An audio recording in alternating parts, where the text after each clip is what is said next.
का स्वागत है। आज के बुलेटिन के साथ मैं हूं निशा। जैसा कि आप सभी जानते हैं कि ऑक्सीजन हमें पेड़ पौधों से मिलती है और सरकार द्वारा एक अभियान भी चलाया गया है कि वृक्षारोपण किया जाए। वृक्षारोपण जगह जगह पर किया भी जा रहा है और आपको मैं बताती चलूं कि पौधों की कीमत हम जान चुके हैं। कोरोना काल में जिस तरीके से ऑक्सीजन की कमी महसूस हुई, ऑक्सीजन की कमी आपने देखा होगा कि गांव देहात में बीमारी काफी कम थी। इसका ही आप अंदाजा लगा सकते हैं क्योंकि वहां पर खुली हवा है, ऑक्सीजन का आवागमन बहुत ही अच्छे तरीके से होता है, इसलिए गांव में बीमारी नहीं पहुंच पाई, ऑक्सीजन की कमी नहीं हुई। अधिकतर जो बीमारी सामने आई वो शहरों से आई, जैसे कि दिल्ली, गाजियाबाद। हम कह सकते हैं कि हमारे मेरठ शहर में भी काफी पेशेंट थे, लेकिन देहात क्षेत्र में पेशेंट कम थे। इसी से आप अंदाजा लगा सकते हैं कि पेड़ पौधों की क्या वैल्यू है और सरकार द्वारा वृक्षरोपण अभियान चलाया जा रहा है। वृक्षरोपण का मतलब क्या होता है? वृक्ष लगाना और रोपण मीन्स उसको सींचना भी। पौधे लगाकर बात खत्म नहीं हो जाती। पौधों को लगाने के बाद उनको सींचना, उनकी देखभाल करना, उनको बड़ा करना भी हमारा ही कर्तव्य है। अपने आसपास पौधे सभी लगाएं, ये मैं बार बार जागरूक करती हूँ। बहुत सी संस्थाएं आगे आ भी रही हैं, अलग अलग तरीके से अलग अलग जगहों पर पौधे लगाए जा रहे हैं। अभी मैंने आपको कुछ दिन पहले दिखाया भी था कि मटका सिंचाई, नए तरीके से एक पौधे लगाए गए एक जगह पर और पौधों को मटका सिंचाई मतलब मटके से ही पानी मिलेगा 4 दिन तक। 4 दिन बाद फिर वो मटका भर दिया जाएगा। इसका मतलब है कि पौधों की सिंचाई भी हो रही है, पौधों की देखभाल भी हो रही है।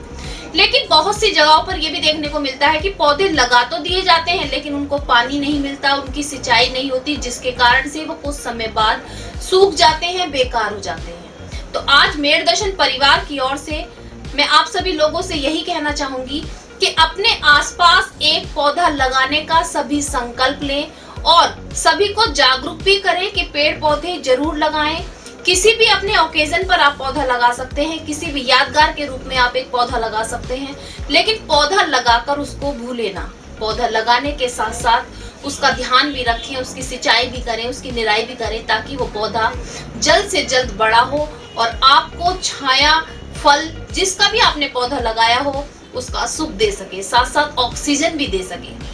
आज मैं मेड़ दर्शन परिवार की ओर से आप लोगों से यही कहना चाहूंगी कि सब मिलकर संकल्प लें कि आने वाले समय में ज्यादा नहीं, 1 या 2 पौधा पूरे साल में सभी लोग जरूर लगाएंगे। क्योंकि यदि सभी इस संकल्प को लेंगे और 1-1, 2-2 पौधा रोज लगाएंगे तो इसमें हम अपने देश में, अपने शहर में बहुत पौधे लगा सकते हैं और ऑक्सीजन की कमी को आने वाले समय में दूर कर सकते हैं। MD paramedical and hotel management institute Bharat सरकार द्वारा मान्यता प्राप्त। छात्र छात्राओं के उज्जवल भविष्य के लिए paramedical diploma degree certificate course, hotel management diploma degree course प्रवेश प्रारंभ। Shraddhapuri, Kankarkhera, Meerut.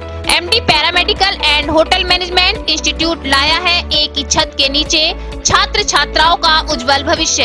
Hotel management diploma degree course व nursing, dental, first aid, lab, OT, X ray diploma degree course. Shraddhapuri, Kankarkhera, Meerut 9760141320। आज के समाचारों के प्रायोजक हैं खेमचंद पहलवान, पूर्व सदस्य Uttar Pradesh Congress committee, Arvind Kumar Gupta, Marwari Bhoj, metro plaza, Delhi road, Meerut, doctor Bina Rani Agarwal, समाज सेविका। अब नजर डालते हैं आज की हेडलाइंस पर, जिसके प्रायोजक हैं zoom digital movie world. Corona का दिन प्रतिदिन घटता आंकड़ा सभी को दे रहा है राहत।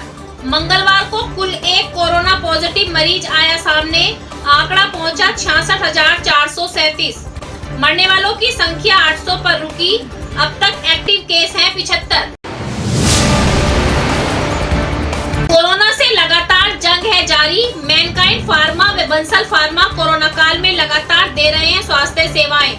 फार्मा के कर्मचारियों की कड़ी मेहनत देखते हुए अपने कर्मचारियों को कोरोना वायरस से बचाने के लिए डायरेक्टर संजय बंसल ने प्रशासनिक अधिकारियों से बात करके अपने सभी कर्मचारियों व उनके परिवार के लिए 3 दिन के वैक्सीनेशन कैंप का किया आयोजन।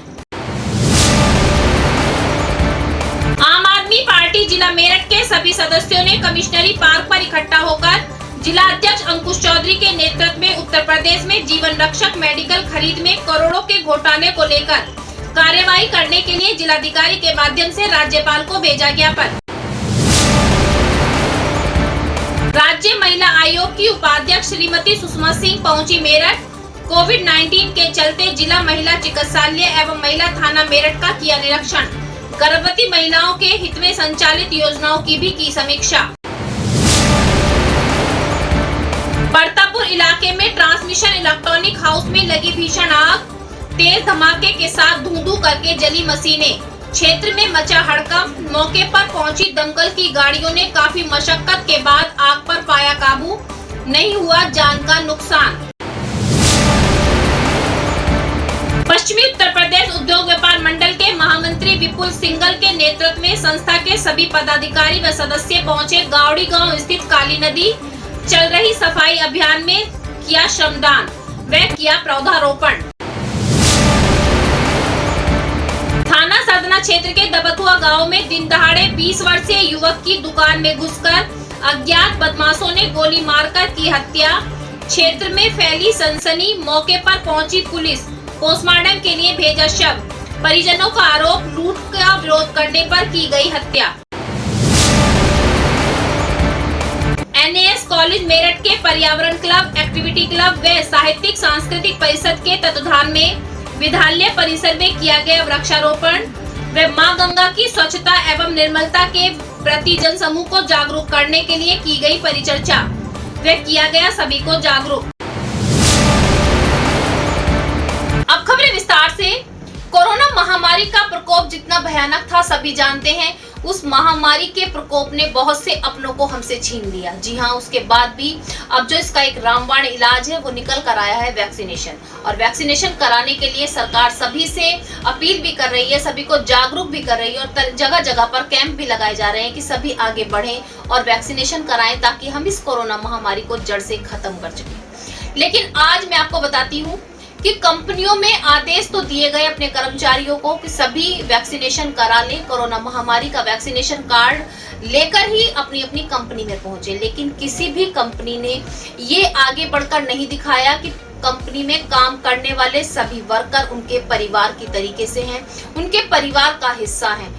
जब वो अच्छे थे, अच्छा समय चल रहा था तो वर्कर्स उन्हीं के लिए काम करते थे। लेकिन आज जब कोरोना काल में सभी वर्कर्स की स्थिति भी खराब है तो कोई भी ऐसा नहीं है कि उन वर्कर्स को ये समझे कि वो वर्कर्स हमारे परिवार का हिस्सा हैं और उनकी जान बचाना हमारा कर्तव्य है। लेकिन नहीं, मेरठ में आज भी ऐसी कंपनी है। मैं आपको बताती चलूं, मैनकाइंड फार्मा कंपनी के डॉक्टर संजय बंसल, डायरेक्टर संजय बंसल का कहना है कि वो अपने सभी वर्कर्स को पूरे परिवार की तरीके से मानते हैं और कोरोना काल में जिस तरीके से दवाइयां देने के लिए सभी के हाथ आगे बढ़ रहे थे और दवाइयों की काफी किल्लत थी, लेकिन सभी वर्कर्स ने अपनी जान को हथेली पर लेकर पूर्ण रूप से कार्य किया है और उनको वो अपने परिवार का हिस्सा मानते हुए उन्होंने अपनी ही कंपनी में सभी की सुरक्षा को ध्यान में रखते हुए वैक्सीनेशन के लिए 3 दिन का कैंप लगाया है। और यही नहीं, वहां पर काम करने वाले कर्मचारियों के परिवारजनों को भी उसी कार्यालय में जो है वैक्सीनेशन कराया जाएगा। साथ साथ उनसे ये भी कहा गया है कि कोई भी आसपास आपके ऐसा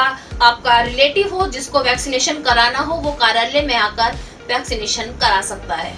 तो आप ये भी देखें कि किस तरीके से वो हर वर्कर्स को अपने परिवार का हिस्सा मानते हुए, और डायरेक्टर जो संजय बंसल है उन्होंने यही कहा कि सभी कंपनियों से वो ये कहना चाहेंगे कि सभी वर्कर्स को अपने परिवार का हिस्सा समझें और उनकी जान की सुरक्षा भी कंपनी के हाथ में ही है।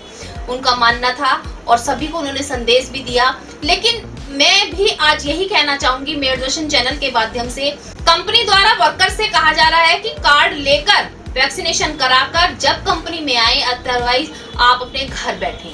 आप बहुत बड़ी बात है कि एक तो परिवार को सपोर्ट करना चाहिए, लेकिन ऐसे समय में सभी जो है उनका हाथ छुड़ाकर उनको अलग कर रहे हैं। लेकिन आज मैनकाइंड फार्मा के डायरेक्टर संजय बंसल ने सभी कंपनी से भी अपील की है और सभी से कहा है कि यदि हम अपने काम करने वालों को अपने परिवार का हिस्सा समझते हैं तो उनकी जान की हिफाजत करना भी हमारी जिम्मेदारी है, उनके परिवार की हिफाजत करना भी हमारी जिम्मेदारी है। और 3 दिन का कैंप लगाकर अपने कार्यालय में उन्होंने ये साबित कर दिया कि वो अपने कर्मचारियों को अपने परिवार का ही हिस्सा समझते हैं। ये जो बंसल फार्मा के ब्रिज सत्य एसोसिएट है और एक Brijmohan Bansal Medicare logistic private limited है। ये 3 हमारी फर्में हैं जिसके अंडर में 20 कंपनियों का C&F मैनकाइंड फार्मा जैसा आता है, सेंट्रल वेयर हाउस आता है, सैंपल डिपार्टमेंट आता है, तो 536 जनों का स्टाफ इसमें काम करता है। हमने प्रशासन से बात करके, सांसद श्री राजेंद्र अग्रवाल जी से बात करके हमने 3 दिन का 6 तारीख का, 7 तारीख का, 8 तारीख का कैंप यहाँ पर आयोजित किया है, जिसमें हमें पता चला है 536 जनों के स्टाफ में 450 स्टाफ ने अभी तक वैक्सीनेशन नहीं करवाया था। हमने उन्हें पूरा प्रोवाइड करने की कोशिश की है 3 दिन के अंदर। साथ में उनके परिवार को, उनके जो भी 18 साल से ऊपर का परिवार है, उनको भी कोशिश की है कि उनके माता पिता, उनकी मिसेज वगैरह, पत्नी वगैरह या बच्चे बड़े हैं 18 साल से ऊपर, तो उनका भी वैक्सीनेशन यहाँ कराएं। कोरोना काल में सभी जानते हैं कि दवाइयों की कितनी मारामारी थी। जी हाँ, दवाइयों की और स्वास्थ्य से जुड़े सभी उपकरणों की, जो कोरोना काल में जरूरी उपकरण थे, जैसे कि ऑक्सीजन सिलेंडर हो गए, नोजल हो गए, या बहुत सारे ऑक्सीमीटर कह सकते हैं, उन सभी चीजों की कालाबाजारी चल रही थी। काफी बड़ा घोटाला चल रहा था, जिससे लेकर आम आदमी काफी परेशान था। उसी समस्या को लेकर आज आम आदमी पार्टी के सदस्यों ने जिलाधिकारी को एक ज्ञापन सौंपा। उन्होंने कहा कि जिस तरीके से स्वास्थ्य सेवाओं में घोटाला किया गया है, कालेबाजारी की गई है, उस पर जांच की जाए, निष्पक्ष जांच के आदेश दिए जाएं। जिलाधिकारी के माध्यम से राष्ट्रपति को एक ज्ञापन भेजा। केजरीवाल जिंदाबाद, केजरीवाल जिंदाबाद, भ्रष्टाचार का एक ही काल, केजरीवाल केजरीवाल, भ्रष्टाचार का एक ही काल, केजरीवाल। अच्छा जी, ठीक।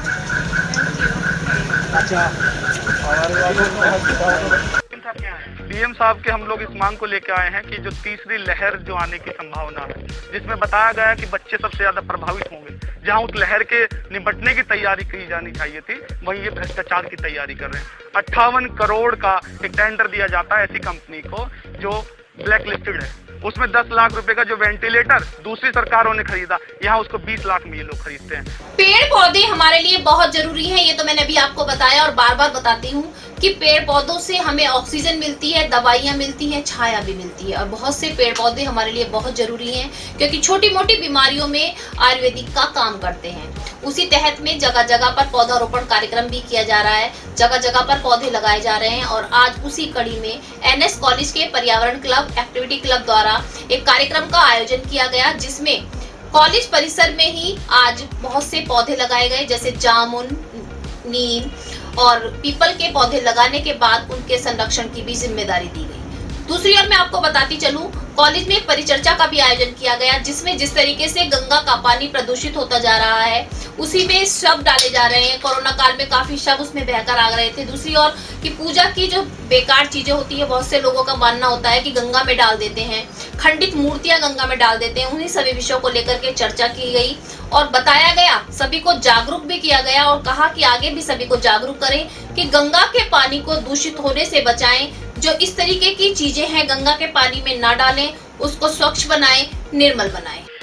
वन महोत्सव सप्ताह जो कि 1 जुलाई से 7 जुलाई तक मनाया जाता है, उसके तहत हमारे महाविद्यालय NS कॉलेज में पर्यावरण क्लब की ओर से वृक्षारोपण का कार्यक्रम आयोजित किए जा रहे हैं निरंतर।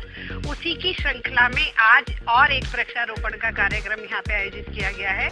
गावड़ी गांव में काली नदी सफाई अभियान चल रहा है, सभी जानते हैं। उसी में अपना श्रम दान देने के लिए पश्चिमी उत्तर प्रदेश उद्योग व्यापार मंडल के सभी पदाधिकारी, कार्यकर्ता पहुंचे, सफाई में अपना योगदान दिया। साथ साथ काली नदी के आसपास सभी ने वृक्षारोपण भी किया और कहा कि सभी एक दूसरे को जागरूक करें कि जिस तरीके से काली नदी की सफाई की जा रही है, सफाई अभियान चलाया जा रहा है, तो आने वाले समय में अपने आसपास की सभी नदियों की भी सफाई की जाए और अपने आसपास पौधारोपण भी किया जाए।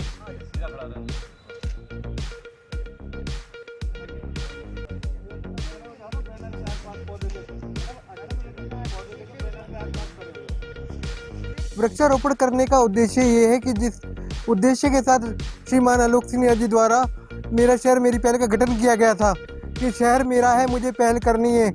हम चाहते कि हमारे साथ सभी लोग आकर के जुड़े और हरा भरा एक। जहां लूटपाट की वारदात रोज सामने आ रही है, वहीं हत्या की वारदात भी सामने आ रही है।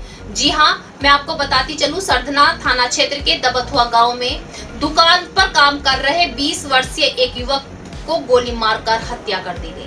परिवारजन मौके पर पहुंचे। परिवारजनों का कहना है कि लूट के इरादे से जो है हत्या की गई है। मौके पर पुलिस भी पहुंची, शव को पोस्टमार्टम के लिए भेजा और जांच में लगी हुई है। आसपास की चीजों को देखकर लगता है कि लूटपाट भी की गई है, लेकिन आप देख सकते हैं कि हत्या जैसी वारदात, लूटपाट जैसी वारदात अब जैसे आम हो गई है। आज मेरा भांजा करीब 2:45 बजे, 2:30 बजे की और 2:45 बजे के करीब दुकान पे बैठा था। अपनी कबाड़े की शॉप है उसकी, दफतवा गांव के अंदर। जैसे ही दफतवा मेरठ की तरफ से एंट्री करेंगे, बढ़ते के साथ ही दफतवा में कबाड़े की शॉप है और लड़का वहीं पे बैठा था शॉप पे। जैसे हमें पता लगा, दुर्घटना बताई है वहाँ की, लड़का शॉप पे बैठा था और जैसे ही 2 बंदे आए, वे बाइक पे थे या कार में थे, ये तो वहाँ जानकारी मिली नहीं, लेकिन वो था कि 2 लड़के आए। लड़के आने के बाद पहले तो उसके गले की लूट करी उन्होंने, मतलब गल्ला वल्ला छीन लिया उसका, पैसे वैसे छीन लिए। दोपहर का टाइम था, 2:45 2:30 बजे का टाइम था और जैसे ही वो उनके पीछे बैठा रोड पे चला तो उन्होंने उसके एकदम मिला के गोली मारी। थाना सरदना के देवथुआ ग्राम में सुहेल नामक एक लड़का, जिसकी उम्र लगभग 20 साल के आसपास थी, उसको गोली मारी गई है। सबको पोस्टमार्टम हेतु भिजवाया जा रहा है। परिजनों को तहरीर के आधार पर सुसंगत धाराओं में मुकदमा पंजीकृत किया जाएगा। अग्रिम वैधानिक कार्रवाई की जा रही है। तो कुछ घटनाक्रम पता चला हो? अभी मैं खुद भी मौके पर हूँ और बाकी समस्त अधिकारी भी मौके पर हैं। फील्ड यूनिट वगैरह को बुलाया गया है। हम लोग मुकदमा लिखवा के तुरंत तफ्तीश कर रहे हैं। जो भी होगा घटनाक्रम आगे पता चलता है आपको अवगत कराएंगे। आज के बुलेटिन में बस इतना ही। तेज और ताजा खबरें जानने के लिए देखते रहिए मेरठ दर्शन। यदि आप भी हमारे साथ जुड़ना चाहते हैं तो नीचे दिए गए नंबर पर संपर्क करें और सब्सक्राइब करें MD न्यूज मेरठ।